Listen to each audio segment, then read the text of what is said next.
Hello friends. So we have completed first two unit that was of चित्रपदानी. उसमें आपने देखा कि कैसे फर्स्ट पर्सन और सेकंड पर्सन सिंगुलर और प्लूरल में संस्कृत में बात की जाती है. तो आपने पूरे सेंटेंस देखे चित्रपदानी में. उसके बाद हमने किया आत्मश्रद्धायाः प्रभाव. That was the story of Eklavya and his self confidence. And now we are going to learn a poem. Poem का संस्कृत में बोलते हैं पद्य. तो जो पोएट्री फॉर्म होता है उसको पद्य बोलते हैं और जो रिटन फॉर्म होता है उसको गद्य बोलते हैं. तो दिस इज़ अ पद्य in Sanskrit and which is written by Janardan Hegde. तो ये एक कविता है जो हम गा के लर्न करेंगे. तो कविता में आपको ये देखना है कि आपने चित्रपदानी में देखा कि how the person first person या third person how they are addressed. So in this unit, in this chapter also, we will see how to address others, how to address third person singular, second person singular, how to address plural also. तो किसी को हमें बुलाना है, किसी को कोई offer देना है कि चलो खेलने चलते हैं, कि चलो ये करते हैं. ये सब संस्कृत में कैसे बोला जाता है तो ये भी हम इस पोएम के साथ देखेंगे. और पोएम बहुत ही सुंदर है. तो लेट अस स्टार्ट. एहि सुधीर एहि सुविक्रम खेलनांगण गच्छाम. धावन कूदन चलने खेले वज्रकायता विंदाम. दैट मीन्स ये बात किसको की गई है? सुधीर और सुविक्रम नाम के दो लड़के हैं. तो उसको बुला रहा है एक तीसरा लड़का कि ओ सुधीर ओ सुविक्रम खेलनांगणम गच्छामः. तो गच्छामः फर्स्ट पर्सन प्लूरल है. तो मतलब हम खेलने चले. Let us go to play. और आंगण, खेल प्लस आंगण यहाँ पे संधि है. तो खेल मतलब टू प्ले एंड आंगण मतलब playground. Let us go to playground to play. ओ सुधीर ओ Suvikram let us go to playground. धावन कूदन चलने खेले वज्रकायताम विंदाम. विंदाम का मतलब है टू गेट और वज्रकायताम का मतलब है वज्र के जैसा बॉडी. वज्र इंद्र भगवान का एक वेपन है, एक हथियार है जो बहुत ही स्ट्रॉन्ग होता है. तो यहाँ पे ऐसा बोल रहा है लड़का कि हमारा बॉडी भी हम खेल कूद के स्ट्रॉन्ग बनाए. तो धावन का मतलब है टू रन, कूदन का मतलब है to jump, to walk and to play. धावन कूदन चलने खेले. चलो हम दौड़ते हैं, जंप करते हैं, चलते हैं और इस तरह से हम खेलते हैं ताकि we get the body that as strong as vajra. वज्र के जैसा स्ट्रॉन्ग बॉडी हम पा सके. इसलिए तो पहली जो पंक्ति है इसका ये मतलब होता है सुधीर और सुविक्रम को एड्रेस करके ये बात बोली गई है कि चलो खेलने चलते हैं. जो दूसरी पंक्ति है एहि सुशीले एहि मृणालिनी पुष्पवाटिका गच्छाम. विविधे कुसुमे विधाय मालां विघ्न विनाशकमर्चाम. तो यहाँ पे एक सुशीला और मृणालिनी करके लड़की है दो. तो जैसे पहली पंक्ति में सुधीर और सुविक्रम को एड्रेस किया था वैसे ही इस पंक्ति में सुशीला और मृणालिनी को एड्रेस करके बता रहे हैं कि ओ सुशीला ओ Mrinalini let us go to garden. पुष्पवाटिका मतलब गार्डन. विविधे कुसुर में विधाय माला. तो विधाय का मतलब है टू प्रिपेयर.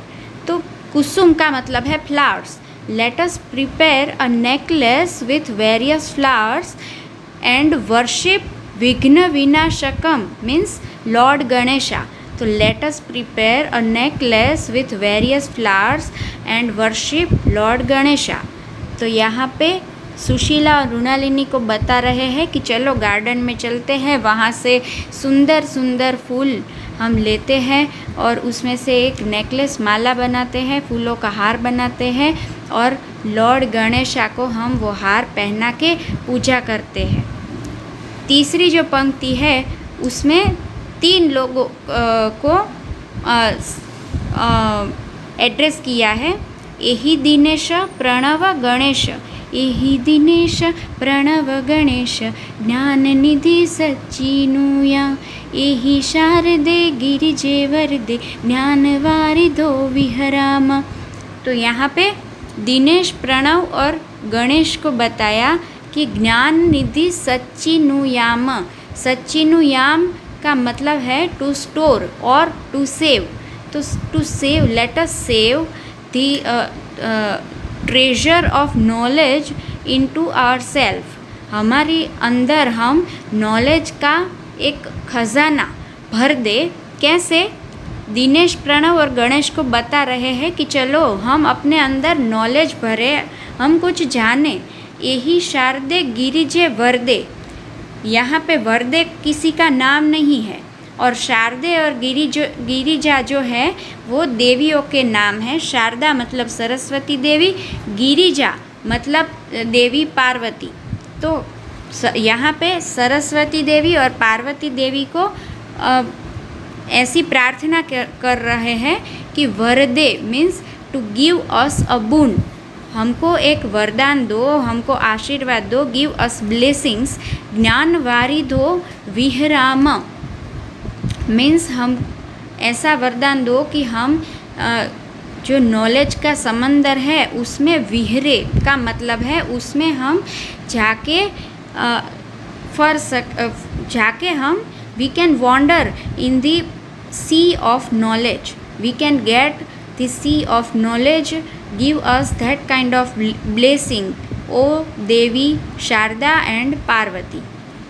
तन्वा मनसा हितं चरन्तः, तन्वा मनसा हितं चरन्तः, सदा गुरून् अनुगच्छाम, भारत मातुः सेवा सत्कार, देश हितार्थम जीवाम। और जो लास्ट पंक्ति है उसमें किसी को एड्रेस नहीं किया है, उसमें सभी को एड्रेस करके ऐसा बता रहे हैं कि तन्वा मनसा हितं चरन्त का मतलब है माइंड और बॉडी से हम अपने आप को अच्छा बनाए। Not only mind and not only body but both together should be purified, should be good. तो चरंत का मतलब है टू उसका अमल करना, ऐसी चीज़ें करें कि जिससे हमारा माइंड और बॉडी दोनों ही एक साथ में हित हो, मतलब अच्छे हो। सदा गुरुन अनुगच्छाम, अनुगच्छाम का मतलब है टू फॉलो। तो let us follow our teachers, our principals who teaches us the ways of living life. तो लेट अस फॉलो देम, हम अपने टीचर्स को फॉलो करें जो हमें अच्छी अच्छी बातें सिखाते हैं। भारत मातु सेवा सत्कारः मतलब हम अपनी भारत माता का सेवा सत्कार मतलब let us service our country. हम अपने हम अपने देश को माता कह के बुलाते हैं। हमारा जो भारत देश है उसको हम माता कहते हैं, तो हम उसको माँ मान के उसकी सेवा करें, उसके लिए सब कुछ करें। देश हितार्थम जीवामा, let us live for the sake of our country. चलो हम अपने देश के सुख होने के लिए जिए, हम अपने देश के लोगों को सुखी करें। तो इस तरीके की ये कविता है, very beautiful poem, and you have to write this glossary in your fair note books, and the swadhyay, the exercise I will share with you as an study material, and also the translation, and the both you will have to write in your fair note book. I hope you enjoy the poem. Ask me if you have any doubt or question. Thank you.